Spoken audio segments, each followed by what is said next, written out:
En la década de los 90, de 1990, Estados Unidos cambió de estrategia a nivel internacional. Decidió ya no promover golpes militares porque estaban muy desacreditados ante la opinión pública y empezó a promover otro tipo de golpes que son los llamados golpes blandos. El señor Gene Sharp, que trabajó con la CIA durante mucho tiempo, organizó la teoría de los golpes blandos. El primer intento de golpe blando se hizo en China en la década de los 90 y no funcionó muy bien, pero se aplicó pocos años después en uno de los países del exbloque socialista con mucho éxito. En América Latina, el esquema de los golpes blandos ha sido aplicado ya en varias ocasiones. Se aplicó, entre otras cosas, de manera muy clara contra Dilma Rousseff. Yo tengo la impresión de que también fue utilizado en Venezuela y en Argentina contra Cristina Kirchner, en Venezuela contra Maduro, y los golpes blandos han sido la estrategia privilegiada de Estados Unidos para acabar con los gobiernos progresistas de América Latina.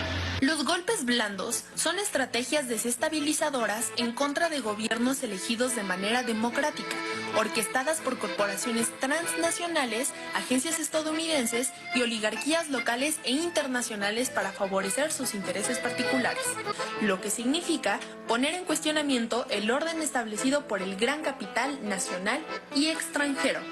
Estas políticas de los gobiernos progresistas afectan directamente a los intereses depredadores de estos sectores de derecha, los cuales se valen de la violencia, propagación de mentiras e infundir miedo y confusión en la población. Los golpes blandos, en principio, se dividen en 5 etapas. En la primera etapa se busca el descrédito, se busca matar la esperanza, se busca manchar el nombre del dirigente o del gobierno progresista que acaba de llegar. Se busca sobre todo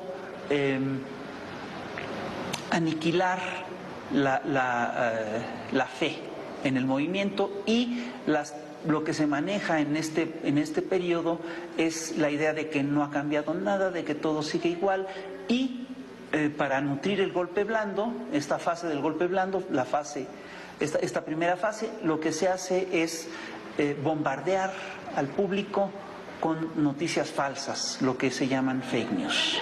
A diferencia de los golpes de Estado militares, los golpes blandos conjugan una serie de estrategias para legitimarse. Para ello se valen de sectores del poder judicial, del poder legislativo y de los medios de difusión masivas. ¿Cuáles son las fases del golpe blando? La primera fase es de ablandamiento, en la cual, a través de medios de comunicación tradicionales y redes sociales se difunden noticias falsas en contra del gobierno. Su objetivo es generar un clima de malestar social y descrédito. La segunda fase de los golpes blandos es lo que llaman el proceso de deslegitimación. En esta fase se busca manejar la idea, se busca imponer la idea de que el gobierno que está en funciones, el gobierno progresista en funciones, no es legítimo. Es decir, se maneja la idea de que no cuenta con el apoyo del grueso de la población, se maneja la idea de que llegó mediante medidas fraudulentas, de que no es correcto cómo está procediendo, de que se está violentando la legalidad.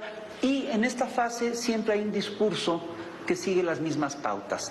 Primero se busca establecer la idea de que el gobernante es autoritario, después se pasa de ahí al discurso de que el gobernante es populista, después se pasa a la fase en la que se dice que el gobernante es un dictador y ya después se pide su derrocamiento. La segunda fase es de deslegitimación, en la cual se acusa de autoritario al gobierno y se llaman a acciones en defensa de la libertad y los derechos humanos. Aunado a esto, se lanzan acusaciones falsas sobre corrupción. Su objetivo es disminuir el apoyo popular del gobierno. La tercera fase de los golpes blandos es lo que se llama el calentamiento de las calles. En el calentamiento de las calles lo que se busca es movilizar a la población en contra del gobierno progresista en turno. Y esto se hace de varias maneras. Primero se llama, por supuesto, a los sectores de la derecha y lo más importante es que se busca infiltrar movimientos legítimos y exacerbarlos con provocadores para provocar un clima de violencia y de inestabilidad. 3. El calentamiento de calles. Se convoca exacerbando odios a movilizaciones masivas violentas contra el gobierno y sus instituciones. La cuarta fase del golpe blando es lo que se conoce como la fase de la desestabilización. Y en esta fase lo que se hace es que se impulsa, entre otras cosas, que los actores del viejo régimen que todavía están incrustados en el Estado se movilicen y ataquen al régimen progresista. Y también se busca, por supuesto, restarle base militante y base activa al gobierno progresista. Por ejemplo, quitarle el partido al dirigente sería un golpe importante dentro de la fase del golpe blando. La cuarta fase es de desestabilización, en donde se genera un ambiente de ingobernabilidad mediante una guerra psicológica que genera miedo en la población. La última fase ya es la concreción del golpe blanco y es el proceso del derrocamiento. Y en esta fase intervienen de manera muy activa los sectores oligárquicos de la sociedad e interviene con mucha frecuencia Washington y otros gobiernos extranjeros, ¿no?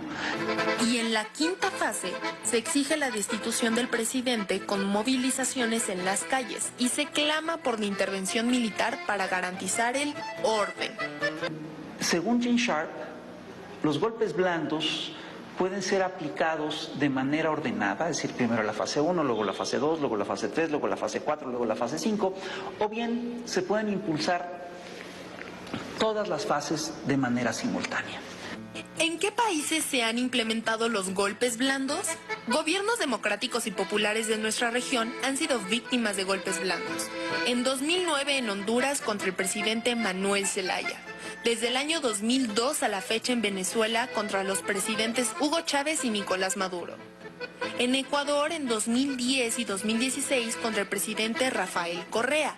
En 2012 contra el gobierno de Fernando Lugo en Paraguay.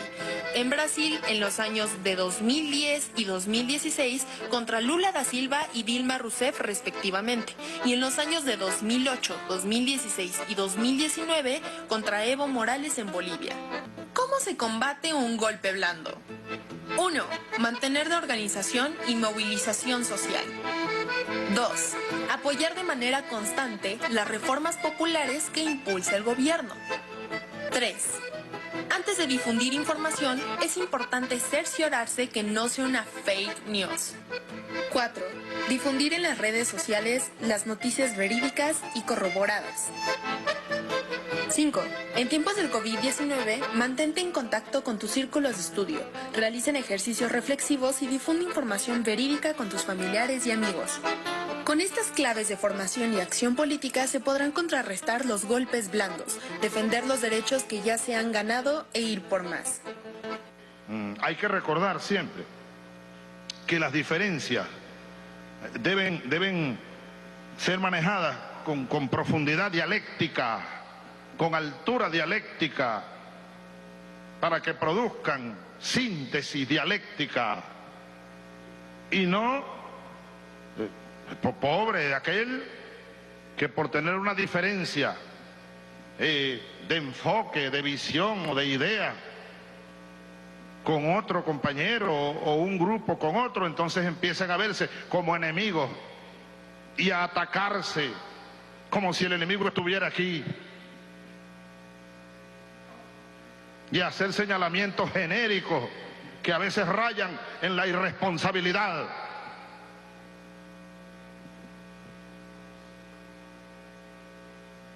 A veces rayan en la irresponsabilidad. Un militante del Partido Socialista Unido de Venezuela que tenga razones para hacer una denuncia, debe hacerla puntual, razonada, y no agarrar, ponerse a escribir por un periódico o agarrar el Twitter o el telefonito y empezar a bombardear a todo el mundo.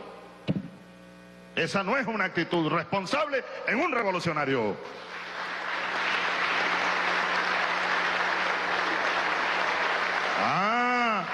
Y entonces viene el enemigo y empieza, repito, la CIA y sus laboratorios que observan, empiezan a hacer su trabajo, a endulzar egos para tratar de dividirnos.